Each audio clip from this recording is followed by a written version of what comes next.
This is Glenn from Take 5 for Tech, and I have Josephine with me today, and she's going to take a tour with us on the Take 5 for Tech website. Josephine, do you mind if I record this so we can put it on the website?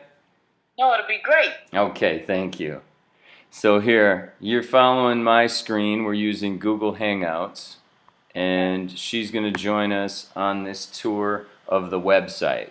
Now, this video that we're actually taking right now is going to be this start video tour, so we can skip that at this point. But it's basically a linear site that will take teachers through a set of activities and information that should help them increase their ability to implement technology in their classroom. If we start here, we've got a page that it covers prominent theories for technology implementation. TPAC in particular is very popular, highly questioned, but a very strong way to try and implement technology. Are you familiar with TPAC, Josephine? No, No? I'm That's not. okay. This will be a good resource. There's nice videos, and it really is based off of this diagram that says if you do use technological, pedagogical, and content knowledge in a balance, that you will get optimal results for the implementation of all of them, really. Okay. And we've got some examples of what good TPAC and bad TPAC could look like. And then there's another very prominent theory called SAMR, which is a ladder of things to progress through as you implement technology. And again, a nice explanation by Common Sense Media and the diagram. This page concludes by having the teacher standards, which when I read these, I was really impressed, and thought these are great.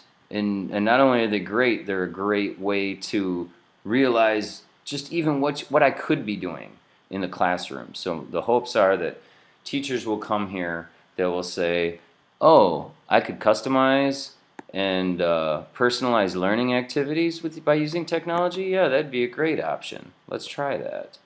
Yes, I like that. It's really it's current, and it is for the teacher. Much less you can actually pull the file right there in case you really did want a hard copy. We have some assessment tools on the next page. I know you sat in with me on this.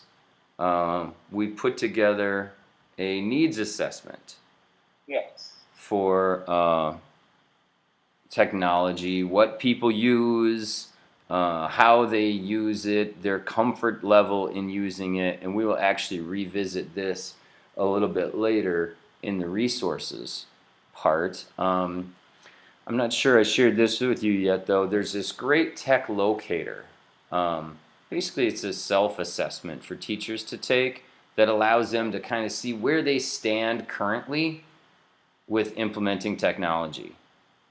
Okay. So I might even just start that quick so you can just see what it is. So it would be, what role does technology play in your instruction? And it goes through these 8 questions. You know, do you use it? It's kind of, all the questions are really more like, not really, a little, a lot sort of thing. But it's a pretty cool tool for just gauging where you are, much less if you look at all the exemplar answers. Again, it gives you great ideas for what you could be doing in your classroom. Our next page has to do with adult learning theories. Okay. This is, you might recognize, a pictochart, right? Yes. An infographic, which is one of the tools we're actually going to cover in this site. And this is one I created about learning theories. Now, what's great about these is you can actually, many of these are also clickable links that you could go to get additional information. So I found that very useful. and interesting. And this is just a wonderful resource that I want to try and share with everybody. This is a presentation, a report about effective PD. And the beauty of it is that it is very clickable. So if we want to go to the 5 principles of effective PD, it will take you right to those specific principles.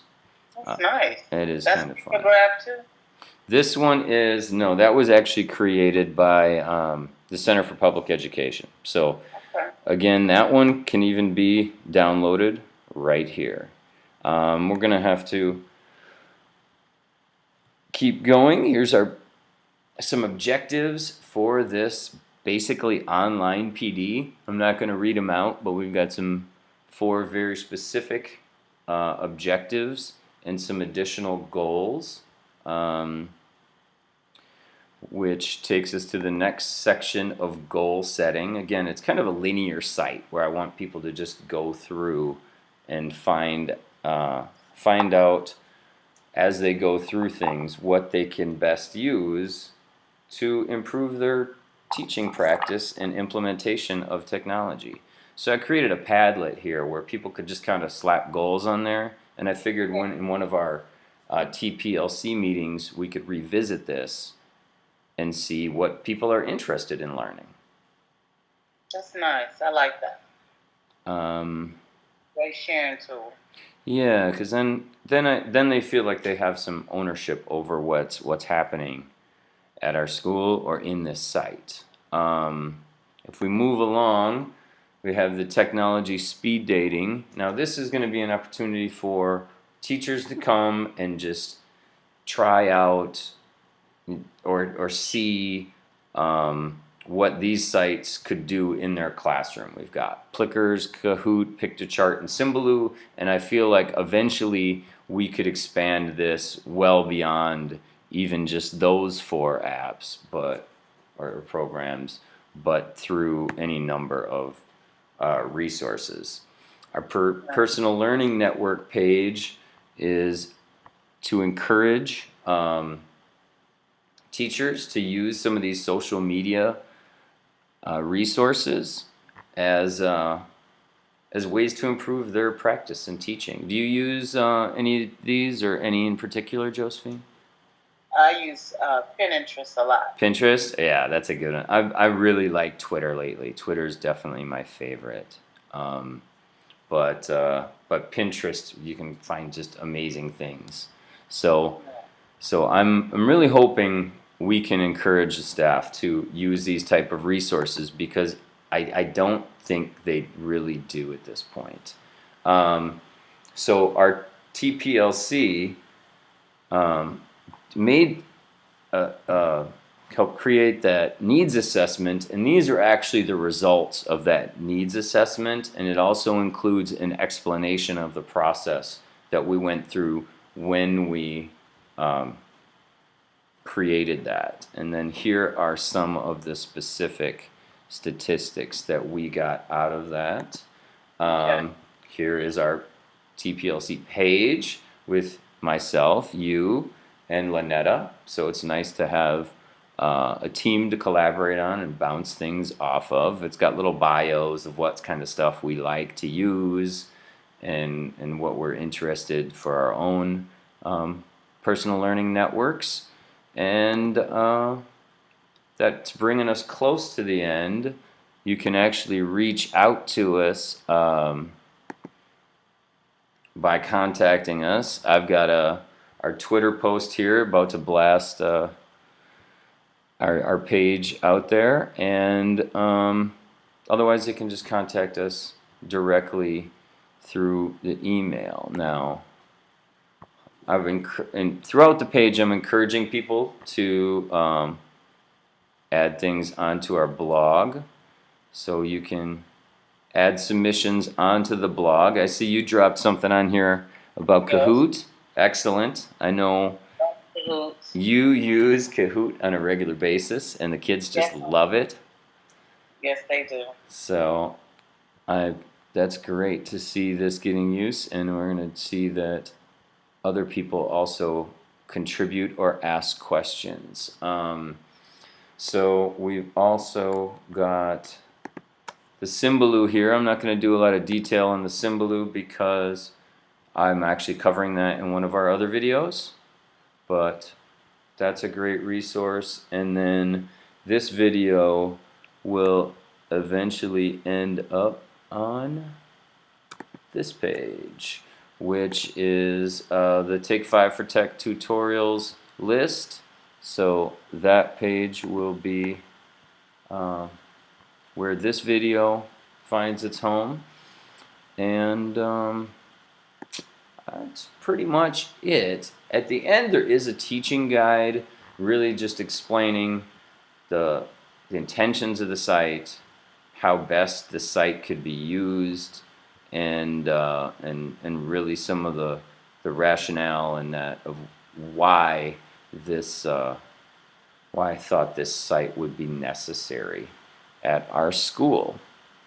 So I want to thank you, Josephine, for joining me again. Yes. And I appreciate, I see you you tossed the site up there on the chat. That's great, and we will be collaborating like this more often and continue to build on this site so that our staff can benefit from the wonders of technology. All right. All right. Thank you so much, Josephine. Good night. All right. Take care.